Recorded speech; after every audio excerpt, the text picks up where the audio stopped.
A morte é o fim inequívoco e permanente da nossa existência. A maioria das pessoas reprime inconscientemente a ideia de sua morte, pois é uma noção horrível demais para se pensar. Alguns talvez não fiquem tão horrorizados com a ideia da morte, mas sim com a dor associada antes da morte de alguém ou da morte de entes queridos. Vivemos vidas totalmente únicas, com experiências completamente diferentes, mas todos compartilhamos um destino comum, da morte. Isto é o que une todos nós. A morte sorri para todos nós e tudo o que podemos fazer é sorrir de volta. Poderíamos pensar que a morte é indesejável, pois nos priva da vida. Se por morte entendemos a morte permanente sem qualquer forma de sobrevivência consciente, esta questão deveria ser de interesse mesmo para aqueles que acreditam que existe uma vida após a morte, pois a atitude de alguém em relação à imortalidade deve depender em parte da atitude de alguém em relação à morte. Se a morte é indesejável, deve ser porque ela põe fim a todo o bem que a vida contém. Nesta visão, vale a pena viver a vida apesar da existência de sofrimento. Quanto mais se vive, melhor. O que faz a vida valer a pena inclui tudo o que consideramos desejável. O valor da vida não está associado à mera sobrevivência orgânica. Quase todos concordariam que a morte imediata e a vírgula imediata seguida de morte sem despertar seriam o mesmo resultado. Portanto, podemos dizer que mais vida é boa na medida em que se tem consciência e se consegue ter boas experiências. Se considerarmos a morte indesejável, é por causa da perda de uma vida, e não pelo estado real de estar morto ou inexistente. A morte é ruim por causa da conveniência daquilo que ela remove. Mas isto levanta a questão de se vivêssemos indefinidamente. Se tivéssemos dias praticamente intermináveis pela frente, isso não geraria uma preguiça generalizada? Teríamos todo o tempo do mundo, não haveria urgência para atingir grandes objetivos e haveria menos incentivo para fazer cada dia valer a pena e, como resultado, poderíamos acabar como um bando de pessoas infelizes. A morte pode muito bem ser o que torna a vida valiosa. Então, devemos temer a morte? O filósofo americano Thomas Nagel identifica dois erros comuns na noção de morte. O primeiro erro é a assimetria entre as nossas atitudes em relação à inexistência póstuma e pré-natal. Nenhum de nós existia antes de nascer ou ser concebido, mas poucos consideram isso um infortúnio. Como pode a morte póstuma ser considerada ruim e não a inexistência pré-natal? Alguns podem dizer que ninguém acha perturbador contemplar a eternidade que precede o seu próprio nascimento, e por isso deve ser irracional temer a morte, uma vez que a morte é simplesmente a imagem espelhada do abismo anterior. No entanto, isso não faz muito sentido. Embora seja verdade que tanto o tempo antes do nascimento de um homem como o tempo depois da sua morte são momentos em que ele não existe, o tempo depois da sua morte é o tempo do qual a sua morte o priva. É o momento em que, se ele não tivesse morrido, estaria vivo. Por outro lado, o seu nascimento, quando ocorre, não lhe acarreta a perda de nenhuma vida. O tempo anterior ao seu nascimento não é o tempo em que o seu nascimento subsequente o impede de viver. Assim, a inexistência pré-natal de alguém não pode ser atribuída à inexistência póstuma. O segundo erro diz respeito à origem do medo da morte. Costuma-se dizer que aqueles que se opõem à morte cometeram o erro de tentar imaginar como é estar morto, levando à convicção de que a morte é um estado futuro misterioso e aterrorizante. Isto é logicamente impossível, pois não há nada para imaginar quando as faculdades mentais de alguém foram desligadas. As pessoas que têm medo da morte, neste sentido, confundem estar mortas com um estado consciente, pois é fácil imaginar-se, de fora, nessa condição, mas nunca se pode experienciar isso. Há uma dificuldade, no caso da morte, sobre como o suposto infortúnio pode ser atribuído a um sujeito. Há dúvidas sobre quem é o seu sujeito e quando ele o sofre. Epicuro escreve: a morte não nos diz respeito, porque enquanto existirmos, a morte não estará aqui. E quando isso acontece, não existimos mais. Enquanto uma pessoa existir, ela ainda não morreu e, uma vez morta, ela não existe mais, portanto, parece não haver momento em que a morte possa ser atribuída ao seu infeliz sujeito. Portanto, o medo mais razoável que as pessoas têm é a dor que experimentam antes da morte. Assim, não se deve temer a própria morte, mas sim as possíveis formas de morrer. Ernest Becker, autor de The Denial of Death, foi diagnosticado com câncer de cólon e morreu 2 anos depois, aos 49 anos. Ele recebeu póstumamente o prêmio Pulitzer por esta obra literária, ganhando maior reconhecimento. Becker diz-nos que nascemos num mundo que é aterrorizante e que a nossa motivação básica é a nossa necessidade biológica de controlar a nossa ansiedade básica, de negar o terror da morte. Ele escreve: "Este é o terror, ter emergido do nada, ter um nome, consciência de si mesmo, sentimentos interiores profundos, um anseio interior excruciante pela vida e pela autoexpressão, e com tudo isso ainda por morrer, o terror da morte é tão avassalador que conspiramos para mantê-lo inconsciente." A primeira linha de defesa que nos protege da dolorosa consciência do nosso desamparo é a mentira vital do caráter. Toda criança toma emprestado o poder dos adultos e cria uma personalidade introjetando as qualidades do ser divino. "Se eu for como meu Pai Todo-Poderoso, não morrerei", ou a criança busca autoextensão ou o que Becker chama de o significado cósmico.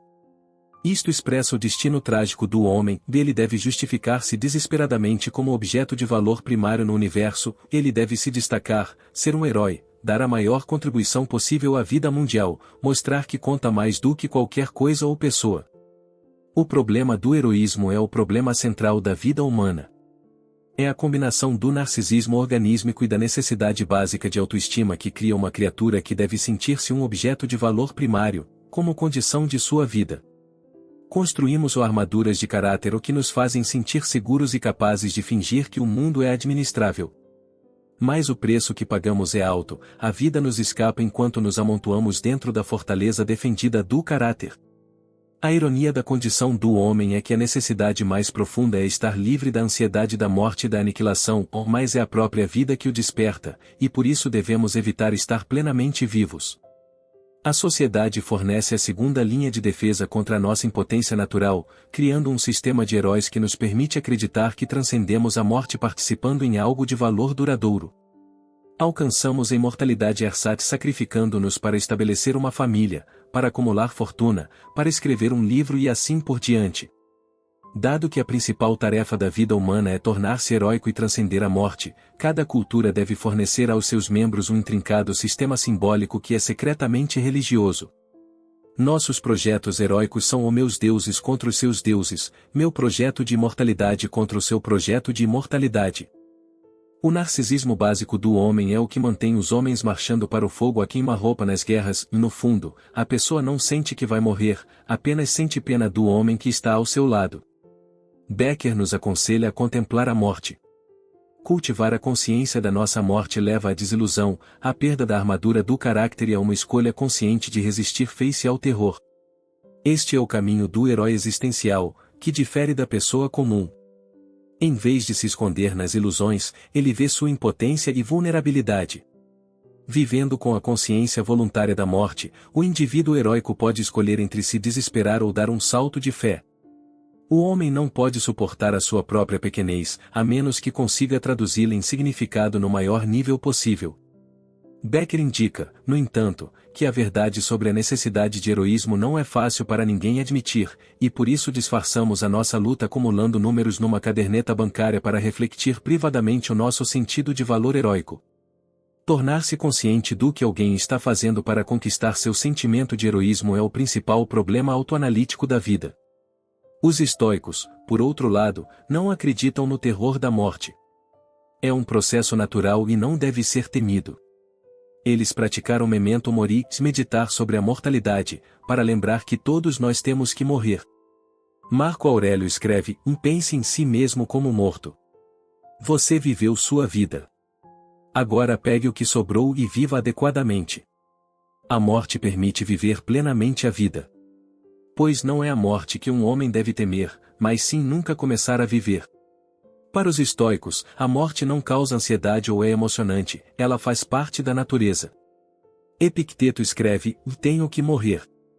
Se for agora, bem, então eu morro agora, se for mais tarde, então agora vou almoçar, pois já chegou a hora do almoço, e morrendo cuidarei disso mais tarde.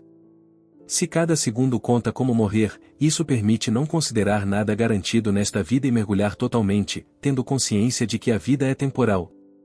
Isto também nos permite focar nas coisas que realmente importam e percorrer constantemente a lista daqueles que sentiram raiva intensa de alguma coisa, os mais famosos, os mais infelizes, os mais odiados, os mais o que quer que seja. E pergunte, onde está tudo isso agora? Fumaça, poeira, lenda ou nem mesmo lenda. E como são triviais as coisas que tanto desejamos. Nietzsche também abraça e celebra a morte e fala sobre a morte livre. Ele escreve, muitos morrem tarde demais e alguns morrem cedo demais. A doutrina ainda sou estranha e morra na hora certa. Com certeza, como poderia a pessoa que nunca vive na hora certa morrer na hora certa? Oxalá ele nunca tivesse nascido. Assim aconselho o supérfluo. Todos consideram a morte importante, mas a morte ainda não é uma festa. Até agora as pessoas não aprenderam a consagrar as mais belas festas. Eu lhe mostro a morte consumada que se torna um aguilhão e uma promessa para os vivos. O consumado morre à sua morte, vitorioso, rodeado de quem espera e promete. Assim, deveríamos aprender a morrer, e não deveria haver nenhum festival onde tal pessoa moribunda não fizesse juramentos aos vivos. Nietzsche estabelece uma visão da morte correta que se escolhe livremente e que ocorre no momento certo. A morte deve ser uma consumação da vida, dignificada por um significado e propósito que emanam da vida que está terminando. Em contraste, ele escreve sobre os pregadores da morte, ou a pregadores da morte, e a terra está cheia daqueles a quem se deve pregar a renúncia à vida. Há aqueles com tuberculose na alma, e dificilmente nascem quando nascem. Começam a morrer e anseiam por doutrinas de cansaço e renúncia. Eles gostariam de estar mortos e devemos acolher o seu desejo. Tenhamos cuidado para não acordar os mortos e perturbar estes caixões vivos. Encontram um doente ou uma pessoa muito idosa ou um cadáver, e logo dizem, a vida está refutada. Nietzsche rejeita a melancolia de encontrar um doente ou uma pessoa muito idosa ou um cadáver, como um repúdio à vida. Ele ilustra a maneira pela qual os homens vivos podem estar ou efetivamente ou mortos. Existem outras formas de morte além de deixar de estar fisicamente vivo. Existem os mortos-vivos, aqueles que evitam as exigências da existência através da fuga para o trabalho e da renúncia à vida. Sócrates, o fundador da filosofia ocidental, pode muito bem ser alguém que praticou o morrer na hora certa. Aos 70 anos, ele foi condenado à morte. O oráculo de Delfos, que encontrou na expressão "conhece-te a ti mesmo" a soma da sabedoria humana, declarou que não há ninguém mais sábio que Sócrates. Assim iniciou a sua missão de educar as pessoas, com a sua famosa ironia, sei que não sei nada. Ele era conhecido como o Moscardo de Atenas, fazendo perguntas após perguntas para expor as contradições nos pensamentos e ideias das pessoas. Foi uma tentativa de usar a reflexão crítica para questionar crenças e formas de pensar tradicionais. Isso é conhecido como método socrático. Conforme descrito na Apologia de Platão, Sócrates foi condenado à morte por beber cicuta por impiedade contra o panteão de Atenas e por corromper a juventude. No julgamento, ele declarou a sua famosa máxima, a vida não examinada não vale a pena ser vivida. Foi-lhe dada a oportunidade de viver no exílio, mas recusou. Ele passou seu último dia na prisão com seus amigos visitando-o e oferecendo-lhe uma oportunidade de fuga, que ele recusou. Suas enigmáticas palavras finais foram: Criton, devemos um galo a Asclépio. Pague e não negligencie. Sócrates está agradecendo ao deus Asclépio por curá-lo da doença da vida pela cura da morte. O galo, que proclama esperançosamente o novo dia que se aproxima, simbolizava o renascimento e a vida após a morte para os antigos gregos e era a oferenda ao deus da cura Asclépio. Sócrates está simplesmente agradecendo e apontando para a vida após a morte. Ele invoca o único Deus conhecido por reviver os mortos, que Sócrates sugere com suas últimas palavras já ter ajudado a curar o próprio Sócrates e seus seguidores da febre da vida terrena. Ele diz aos seus amigos para trabalharem para purificar as suas almas, para servirem os outros com compaixão e para dedicarem as suas vidas à saúde da comunidade. Carl Jung acredita que é preciso estar tão pronto para viver quanto para morrer. Ele escreve: a morte é psicologicamente tão importante como o nascimento e, tal como ela, é parte integrante da vida. Como médico, faço todos os esforços para fortalecer a crença na imortalidade, especialmente com pacientes mais velhos, quando tais questões se aproximam ameaçadoramente. Pois, vista na perspectiva psicológica correta, a morte não é um fim, mas uma meta, e a inclinação da vida em direção à morte começa assim que o meridiano é ultrapassado. Toda a psicologia de Jung se baseia na existência de oposições psíquicas na psique humana. Ele enfatizou a necessidade de manter a tensão dos opostos. A morte é inevitável. E pensar o contrário é viver em negação e viver contra os próprios instintos. Jung critica a cultura contemporânea em sua unilateralidade em relação a esse par de opostos, com nosso foco quase completo na vida e na negação da morte. Ele nos diz para nos prepararmos para a segunda metade da nossa vida. Mas como devemos enfrentar a morte quando envelhecermos? Ele escreve: a morte é um interesse importante, especialmente para uma pessoa idosa. Uma pergunta categórica está sendo feita a ele e ele tem a obrigação de respondê-la. Para este fim, ele deveria ter um mito sobre a morte, pois a razão não lhe mostra nada além do poço escuro em que ele está descendo. O mito, porém, pode evocar-lhe outras imagens úteis e enriquecedoras da vida na terra dos mortos. Se ele acredita neles, ou os cumprimenta com alguma credibilidade, ele está tão certo ou tão errado quanto alguém que não acredita neles. Mas enquanto o homem que se desespera marcha em direção ao nada, aquele que depositou sua fé no arquétipo segue os rastros da vida e vive até a morte. Ambos, é certo, permanecem na incerteza, mas um vive contra os seus instintos, o outro com eles. Um mito não é algo que criamos racionalmente, mas sim através da observação da nossa vida psíquica, através da imaginação ativa, sonhos, intuições e sincronicidades ou coincidências significativas. O processo de individuação ao longo da vida traz os conteúdos inconscientes para a consciência, mudando o foco do ego para o self. Jung relata suas visões que se seguiram à sua experiência de quase morte. Enquanto estava à beira da morte, ele se viu no alto do espaço e notou um grande bloco de granito flutuando no espaço, que tinha um templo. Ao aproximar-se dos degraus que conduziam ao templo, Jung experimentou uma coisa estranha, ou eu consistia na minha própria história e senti com grande certeza, isto é o que sou. Esta experiência deu-me uma sensação de extrema pobreza, mas ao mesmo tempo de grande plenitude. Não havia mais nada que eu quisesse ou desejasse. Eu existia de forma objetiva, e eu era o que fui e vivi. No início predominou o sentimento de aniquilação, ou de ter sido despojado ou saqueado, mas de repente isso não teve importância. Tudo parecia ter passado. Não havia mais arrependimento de que algo tivesse caído ou sido levado embora. Pelo contrário, eu tinha tudo o que era, e isso era tudo. Ao aproximar-me do templo tive a certeza de que iria entrar numa sala iluminada e ali encontraria todas aquelas pessoas a quem na realidade pertenço. Lá eu finalmente entenderia em que nexo histórico eu ou minha vida nos encaixamos. Eu saberia por que nasci e para onde minha vida estava fluindo. Jung então viu uma imagem de seu médico dizendo-lhe que ele deveria retornar à Terra, e suas visões cessaram. Comparado com a liberdade que sentiu na sua visão, viver parecia uma prisão, de volta ao sistema de caixas.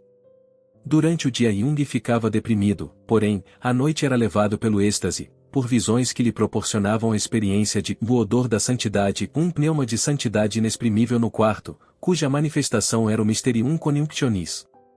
O último grande trabalho de Jung foi, na verdade, chamado Mysterium Coniunctionis, concluído em seu 81º ano, sobre a síntese dos opostos na alquimia e na psicologia. Ele escreveu: somente com Mysterium Coniunctionis minha psicologia se situou definitivamente na realidade e foi historicamente cimentada como um todo. Com isso minha tarefa foi concluída, meu trabalho concluído e realizado. No momento em que alcancei meu objetivo, acessei os limites mais extremos do que foi concebido cientificamente para mim, o transcendente, a essência do próprio arquétipo, além do qual não é mais possível expressar mais nada no aspecto científico. Anos mais tarde, Jung pôde relembrar suas visões e dizer: é impossível transmitir a beleza e a intensidade da emoção durante essas visões. Foram as coisas mais tremendas que já experimentei e não um produto da imaginação. As visões e experiências foram totalmente reais, não havia nada de subjetivo neles, todos eles tinham uma qualidade de objetividade absoluta.